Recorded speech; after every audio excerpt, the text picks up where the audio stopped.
Welcome back, passionate investors. I'm your host, George Roberts, the author of Passionate Living Through Passive Investing. And today I have the pleasure of interviewing Gar Russell, founder of Fireside RV Rental, a growing national franchise that helps families and entrepreneurs step into freedom and flexibility through RV rentals. Gar also owns and operates Gladys's Restaurant, a beloved local diner that reflects his love for family, community, and comfort food done right. And as the author of multiple books, including my his story and my Wheel Estate story, Gar shares his personal journey of overcoming adversity, surrendering to God's timing, and discovering purpose through pain. Today, we're going to talk about RVs as a line of business. Today, we're going to talk about a form of investing that many of you may not have thought of before. You might call it RV rental arbitrage, but which my guest likes to call wheel estate. Welcome to the show, Gar. Hey, George, thanks for having me. I'm excited to talk real estate with you. Yes, always good. Yeah, we're always talking about something real estate usually, but today it's real estate. So, the way I like to start off the show usually is give the guest the opportunity to introduce themselves. So, suppose you're at a party and someone asks, "What do you do?" How would you answer that question? What I would say is I serve Christian entrepreneurs is what I would say. And they just to really spark some curiosity, but yeah, what we do at Fireside is basically we're an RV rental company. So on the front end, people come us to rent RVs. The RVs that we're renting out are owned by private parties and then they're managed by our franchisees. So yeah, we're a property management company for RVs is what we do. Beautiful. And, as a boater, I would ask the question, why RVs, right? Not boats. Something I see all the time. People buy these giant yachts, they don't use them, and then they wonder, gosh, I've got this payment. What do I do? And I imagine that's essentially where you step in. So tell us what's special about RVs for you. Yeah, it's similar to, I actually have a boat right out my window that I rent on Boat Center. Yeah, it's just with boats, you get a little more into the liability with the water and this and that. Mhm. But I hear you for sure. And it's kind of similar as far as even on the manufacturing side, right? You've got Lipper and Dometic and these companies that produce the parts for RVs and boats. But yeah, I had bought my wife an RV. This probably Yeah, could have happened with a boat too, George. Who knows? right, Bought my right. wife an RV for our 10-year wedding anniversary. She was 7 months pregnant with number four. We're at a campground. She's chasing around our toddler. She's pregnant. She's miserable, all the things. And she decides that she's going home. And I thought, oh, wait, we've got 6 more days here. We've only been here one day. You're going home. She's like, yeah, this is horrible. I'm pregnant. I'm hot. I'm miserable.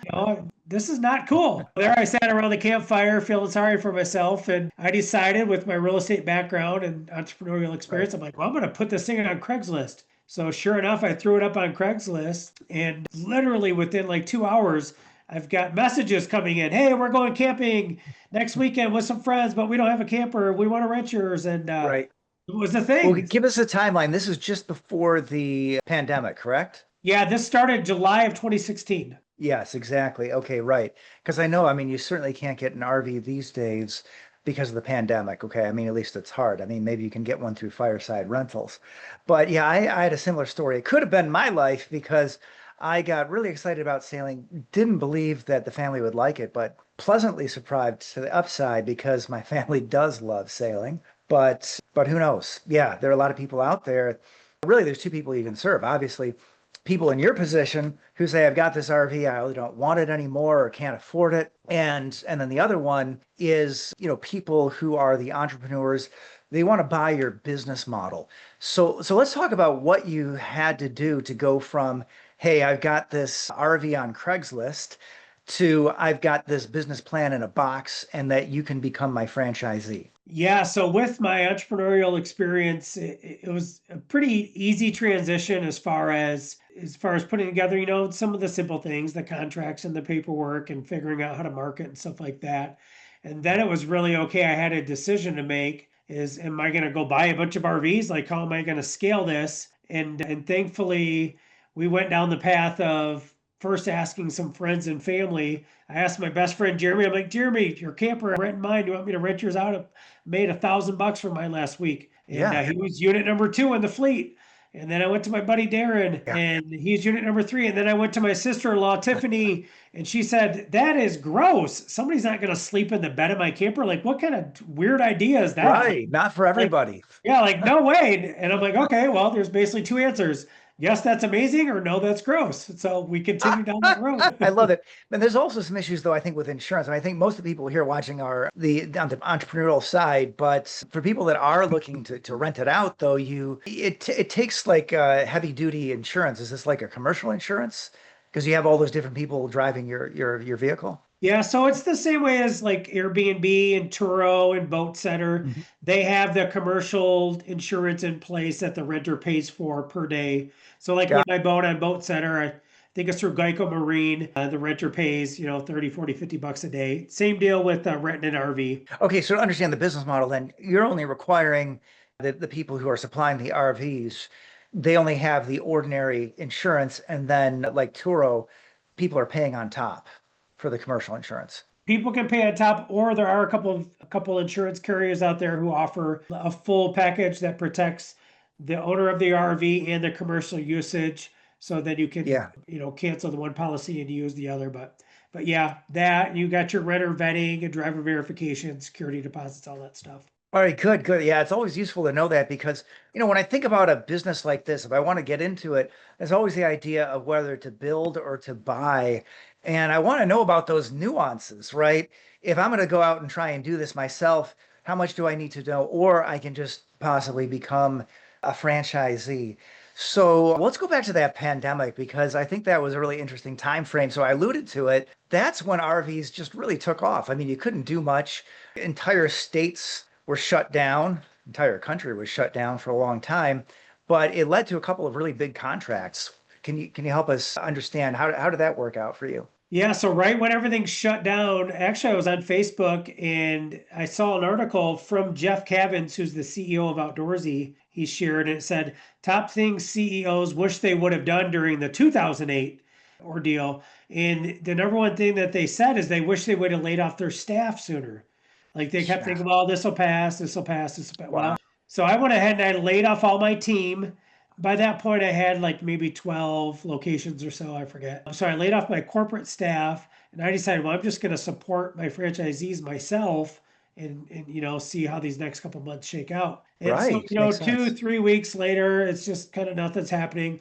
Well, then all of a sudden I get a call from Consumers Energy. You're in Michigan, so you know Consumers Right. Energy. Yeah. They need 72 RVs as mobile quarantine units for their Yeah. engineers at all their power plants. Right. Right. So all of a sudden, here's this large contract that comes in, and so I orchestrate all this on my own, and finding drivers and getting all the units set up and going through all that.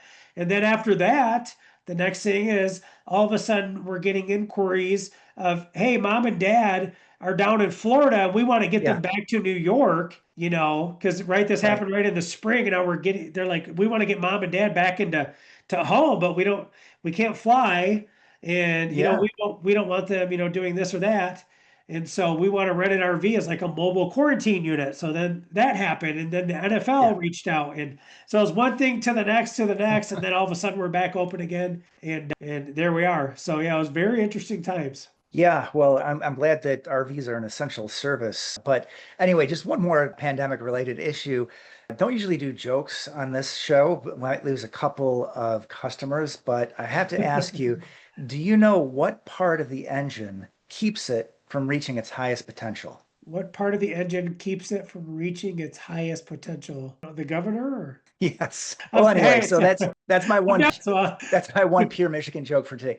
Yeah, that's right. If you were in Florida at that point, you didn't have such a rough ride. But yeah, yeah, we were closed down for a long time in Yeah, Michigan. it's funny. We actually came up right during that time because we would normally come up in the Yeah. summer. We had a place up in Sand Lake, and I had a bunch of rental properties there. And I went to Menards to get something for one of my rental properties, and there's a Right, right. line, and they're like making you like put on mask and this and that. And I come marching in from Florida, all high and mighty, and I'm like, I ain't wearing no mask. And next thing you know, the police are involved, and there's a whole altercation. Oh, And wow. I told Wow. my wife, I'm like, all right, let's head back down to Florida. I think we won't do our Michigan summer trip this year. Yeah, absolutely. Yeah, yeah, definitely a tale of two very different states, Michigan and Florida. All right. Well, hey, this really relates. One of the reasons why I loved the idea of having you as a guest, because first of all, you've got a great personal story, a story of resilience. I want to talk about that in a moment. You've got a great entrepreneurial story, but also a story of living life in a more fulfilling way. And that's really what my book is all about. Let me see if I can just grab one out here. I always like to ask people, how are you using your passive or active income to live a more passionate or fulfilling existence? Yeah, amen to that. Yeah, for sure. Yeah, we were actually able to full-time RV for 5 years around the country as we were building this business. And that Mhm. is, to me, your greatest asset is your time, right? To have your Yeah. time and your freedom of time to do what you want. And that's always been my greatest desire in my entrepreneurial journey. We homeschool our 4 kids. We've done Yes. that since we started schooling, and we love to do life on the road. We love to travel. And yeah, I totally agree. I call myself the lazy entrepreneur. And Mhm. what I mean by that is I like to find ways to automate as quick as possible to where I can only, jump on the scene when I desire to, where I can kind of like Rich Dad Poor Dad, Robert Kiyosaki, where the rich daddy would have his 2 days a week where he met with his team, his Mhm. managers, and then they would go on and live life on their terms. And yeah, that's totally Yeah, always been our beautiful. passion for sure. I love it. And so I gather that to bring things full circle, your wife finally came to terms with the RV. Oh yeah, yeah. Shortly after she had Isabella, we were back in the RV, back camping. This was a travel trailer. Several months Yeah. after that, we bought a Class C RV, and then we would hit the road for some time. And then we went on the road for a couple months, and then it just kept extending after that. Yeah, beautiful. I know a lot of that you can hear from your book, My Real Estate Story, and you can get that on Amazon. I know that that is free if you got Kindle Unlimited, and you also got it free on your website. But I also want to go a little deeper too and talk about life and talk about mindset. And I think your personal story is one that really speaks to the power and importance of resilience in our lives. So can you tell us for you, what is your source of resilience? Yeah, for sure. I shared that beautiful part of COVID of this and that Mhm. and the big rentals, but also during COVID, I actually got very heavy into drinking, and I got Mm. very passive in several of my businesses. And it wasn't until a little over 2 years ago that I actually caught COVID. The middle of the night, I woke up, suicidal thoughts, just my brain was doing all Wow. kinds of crazy things, and it really shook me and helped me to realize, like, Gar, you're being passive. I was actually selling off real estate, justifying it like, yeah, well, I bought it for X amount and I just 4X my money. But what I was doing is I was using that money to keep my businesses afloat and just stay passive. Well, when I did that, when I got that wake up call and had COVID and everything, it really scared me. It shocked me, and it really pressed me into saying, okay, I've got to look at my books. I got to look at my numbers, and I got to get with the Lord, and I got to repent for some of these Mhm. decisions that I made. And when Yeah. I did that, that was really one of the keys of helping me bounce back from that scenario and a couple others I've had in my past. And what it was literally, it was just keeping my mind stayed upon the Lord. And one of the key words there was hope. Just keeping hope of, hey, I made some pretty bad choices here recently. I made some mistakes, but I have hope. And I love Hebrews 11:1, where it says faith is the substance of things hoped for. Yeah. And a lot of times, even a Christian, non-Christian entrepreneurs, we can talk about faith, right? I have faith in myself, I have faith in you, I have faith in God. But the beginning of faith is hope. If we don't have hope, then we ain't going to have any faith. And so that's was really my wife during that scenario came in and just encouraged me, spoke life to me, helped restore my hope, and then I went through the process of digging into all my books, had some investors I had to apologize to and pay back. And praise God, we're through all that now. And now I love sharing those stories. I love sharing the struggles more than the mountaintops, because I feel like so many people are in the struggles, but as entrepreneurs, we don't share those struggles because we don't want people to look at us like we're failing or we're not winning like others, and that's just not the case. Yeah, that's a beautiful story of resilience. And I'd like to continue going deep and ask you on the entrepreneurial front, what's a belief that you've strongly held that you've since changed your mind about? Belief that I've strongly held. Well, my model always used to be start, scale, sell. That was always my model. Like that's what a successful entrepreneur does, right? You start it from the ground up. Nobody's thought of this. And then you scale it, it's massive. And then you sell it, you exit, and everybody celebrates you and you celebrate yourself, and there's a big paycheck. And that was always, to me, that was always the pinnacle of success as an entrepreneur. But it wasn't until a couple of years ago that I realized all I was doing was trying to impress myself and other Mhm. people. Like, what's the point of starting and scaling something and then putting people in place to automate it where it's passive income and then selling it? Yeah. Like that's like the worst business plan ever. Why would you do that? That's like, why? And so that was something that I held that belief for a long time, that recently until the last couple of years, especially with me really niching down on my calling. And my calling is I serve Christian entrepreneurs. That's what I'm called to serve. And so now being like solidified, like Napoleon Hill says, the definiteness of purpose, knowing that my definiteness of purpose is to do that. Why would I start and scale something, build a community where we love and trust and encourage each other, build each other up, where we share these deep, dark secrets and we grow close together, to simply allow some other big corporation to come in, cut me a check, and then I walk away? It's like cheating on my wife. That's horrible. So now that's like, no, I would never do that. I'm literally, we're grooming our 10-year-old Noah to eventually become the CEO of Fireside. He's meeting with Nice. my junior CEO right now and doing mentoring calls. He's going through coachings, tunnel twins, and different things of entrepreneurial stuff, because that's a legacy that I'm handing to him. So yeah, that's my answer there. Yeah, good stuff. Well, can you tell us what are some mistakes you see investors making now? And mistakes that I see investors making. Well, specifically in my space, don't buy an RV as an investment. That's a mistake Yeah. right there. Well, here, can I tell you another joke? We'll go for two today. You know the best way to make $1 million in boating? What's that? Start with two. Yeah, yeah, right. The boat and the RV, like those Yeah, do not totally appreciate. quickly depreciating asset. Yeah, now there is a little bit of a caveat to that. Some of our like nationwide corporate competitors, Cruise America and El Monte, like they have a business model where they could get a brand new, rent it for a couple seasons and exit them. But overall, that's not a good plan for most, because yeah, it depreciates. They're built like junk Yeah. and there's wear and tear. So that is definitely something I've seen with several of my competitors that went out of business during COVID, that owned Mhm. their own inventory. And then other than that, I would say, because I've made these mistakes, is not thinking long term when it comes to real estate and investment.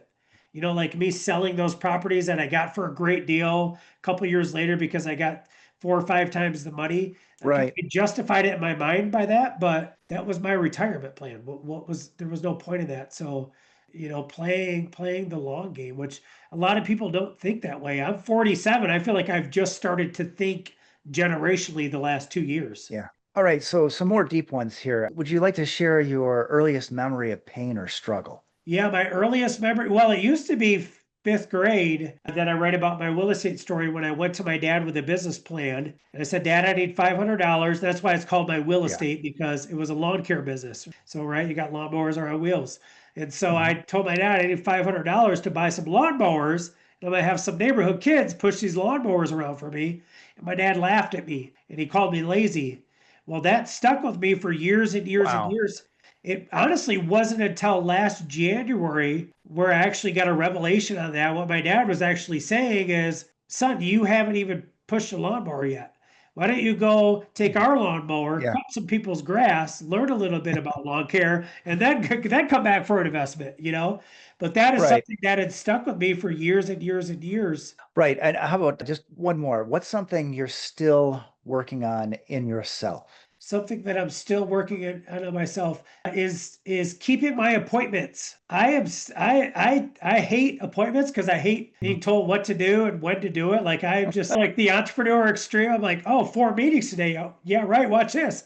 I'll cancel them all or I'll reschedule them all. So I really try to work on, hey, it's on my calendar. Can I cancel it? Can I reschedule it? Sure, I have the freedom to do that. but just in the sake of self-discipline, because the way I was raised is I did everything. I was a Boy Scout, I was on the football team, I was on the basketball team, I was on the wrestling team. But guess what? I never won a medal. I never finished a season. I never did anything notable because as soon as it got hard and I said, well, I don't want to do this, my parents let me quit. So that was always ingrained to me. If you don't like it, quit. Oh, what? Oh, it's making you sweat? Well, no, don't do that. Quit. And my wife was raised the exact opposite. Oh, you don't like volleyball? Okay, well, great. Finish the season and then don't do it next year. And I recently just had Right. a really cool experience with this. I love like masterminds and retreats and events and stuff like that. Like I'm just a junkie for stuff like that. Well, one of my pastors that I follow, Chris Valentin of Bethel Church out of Mhm. California, he posted on Facebook there a little bit ago, hey, men's conference. So I just signed up for it. And I take my 14-year-old out to California for this men's conference. Well, we get there. What is it? It's like a dude's gladiator event. It is something I would have never signed up for in a million years. I just signed up for it because I like Chris Valentin and I wanted to go to Bethel. So we get there. We're like putting on full gear, beating the crap out of other men, and like then we're hugging each other. I'm like, this is horrible. This is the worst thing I've ever done in my life. Well, I did it because there's my boy, right? And then the last day, he actually does a 3 mile, 30 obstacle mud runner event. And he puked 3 times. He's crawling under barbed wire. And that boy came out of that event as a man. And I was so proud of him. And Love I it. stood there and I just teared like, wow, you can do hard things, man. And that just encouraged me too. Like, Gar, don't quit, don't cancel, stop doing that kind of stuff. Yeah, beautiful story. Yeah, it reminds me a little bit of my two sons. I took them both to trail life, thought that was a great experience. Totally committed to having them both see it through. But I had one that loved it, and the other one just said, yeah, this is not my thing. He likes to learn languages. He cooks dishes from all around the world, but just doesn't like that outdoor stuff. Yeah. But something to Yep. be said for sticking through it. Absolutely. Well, anyway, I think I did ask you probably more than your quota of difficult questions today because I figured that you'd be the guest that would appreciate that. But I also wanted to ask, if you don't mind, some whimsical questions too. So just some funny questions, sort of things that you've probably never been asked on the air that should be a lot of fun. So the idea is these are just one word answers. So I'll give you a sample to get started. So beach or mountains, what would it be? Mountains. Okay. And let's see, is it wrong for a vegetarian to eat animal crackers? No. Yeah. Can you say a word for us in Spanish? See, Who's more attractive, lifeguards or news anchors? lifeguards. All right. And then if you could replace all the grass in the world with something, what would it be? Fake grass. Fake grass? Is that an answer? Well, I guess you could do that. You don't have to mow the lawn anymore. Maybe that lawn experience was worse than I thought. Anyway, sorry, just do my best to make something out of it. All right, great. So hey, I think we're ready to head into the lightning round. So here's some serious questions. So on a scale of 1 to superhero, how would you rate your lightning round skills? Ooh, lightning round skills. I'm gonna be good. I'm going superhero. All right, okay. All right, so if you could be known for only one thing, Gar, what would that be? Grace. What is one mistake that has taught you the most? Passivity. What personal characteristic has been most pivotal to your success? The ability to forgive. Hmm. All right, now I do have one random question here. So I usually do this. I should probably give you a pass from all those others, but just tell me when to stop cutting the deck. Right there. All right, top card. What's your favorite Thanksgiving dinner? Ooh, deep fried turkey. All right. What's one tip or trick that investors can implement in their business today? Tip or trick. It's all about relationships. You want me to go further with that or no? It's all about No, relationships. that's perfect. That's perfect. I just want to know if you want to elaborate. That's good. But how about a book that every investor or entrepreneur should read? 3 Feet from Gold is a phenomenal book. Got it. I love that story. Can you send us out with a quote to help forge our listeners as leaders and entrepreneurs? Life happens for you, not to you. Beautiful. And then finally, email, website, carrier pigeon, or smoke signals. What is the best way for our listeners to reach out to Gar Russell? You can definitely go to our website, firesidervrental.com, to learn about renting an RV, renting out your RV, or starting an RV rental business. And then, Mhm. like you said earlier, mywillestatestory.com, you can get my book for free, or myhisstory.com, you can get that book for free as well. Awesome. Beautiful. And I want to thank you from the bottom of my heart for taking the time to share your knowledge and experience with our audience. Yeah, it's been great.